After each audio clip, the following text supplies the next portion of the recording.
Grand port d'Odessa.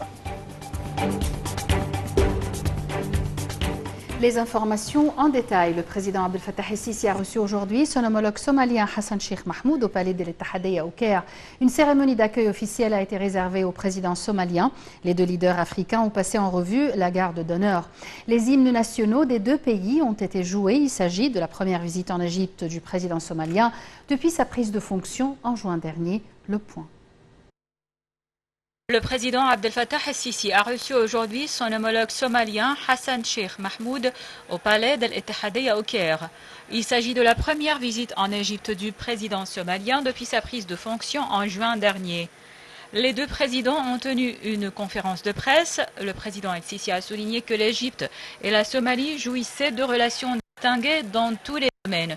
Il a également indiqué que l'Égypte était parmi les premiers pays à reconnaître l'indépendance de la Somalie. Le chef de l'État a rendu hommage aux martyrs de l'Égypte qui se sont sacrifiés pour préserver l'unité et la stabilité de la Somalie.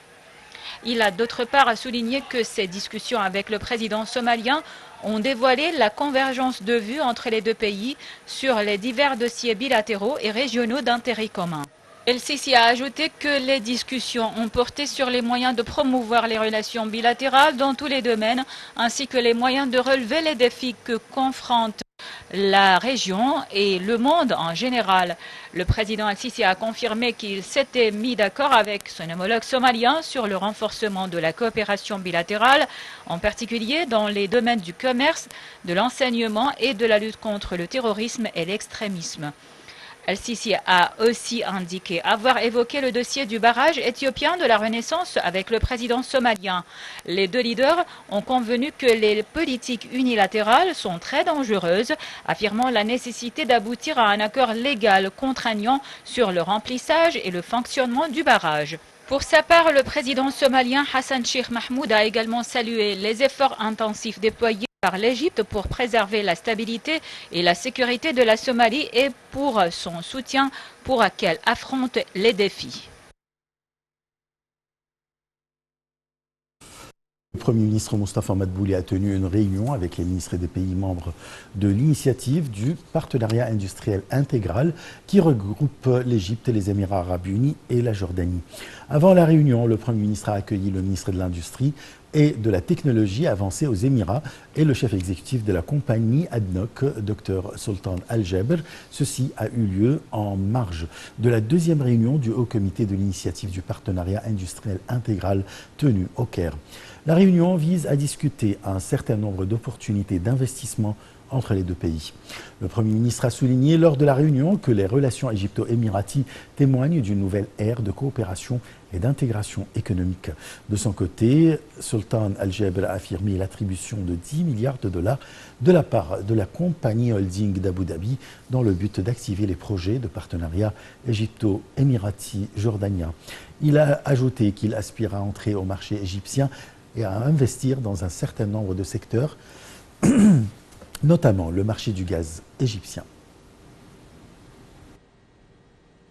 Le Premier ministre Moustapha Madbouli a enjoint d'accélérer le rythme des travaux en cours dans le projet de rénovation de la région de la muraille de Maghra al-Ayoun. Et voici un compte rendu.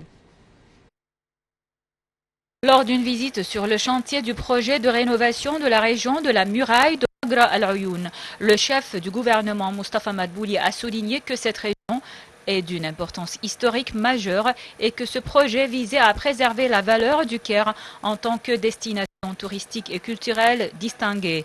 Le ministre du Logement et des agglomérations urbaines, Dr Asim Al-Ghazzar, le gouverneur du Caire, Khaled Abdelal, et un certain nombre de responsables ont accompagné le Premier ministre lors de sa tournée.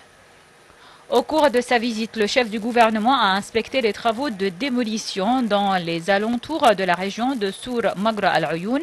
Il a donné ses directives d'achever les travaux sur le site tout en respectant le plan architectural étant donné qu'il s'agit d'une zone d'importance historique. Ce projet intervient dans le cadre du plan de l'État visant à préserver l'aspect civilisé de la ville du Caire et sa valeur en tant que destination touristique et culturelle distincte. La muraille de Maghra al-Ayoun, comprenant le célèbre aqueduc, fait partie d'un grand projet de rénovation qui vise à rendre au vieux Caire sa splendeur d'antan.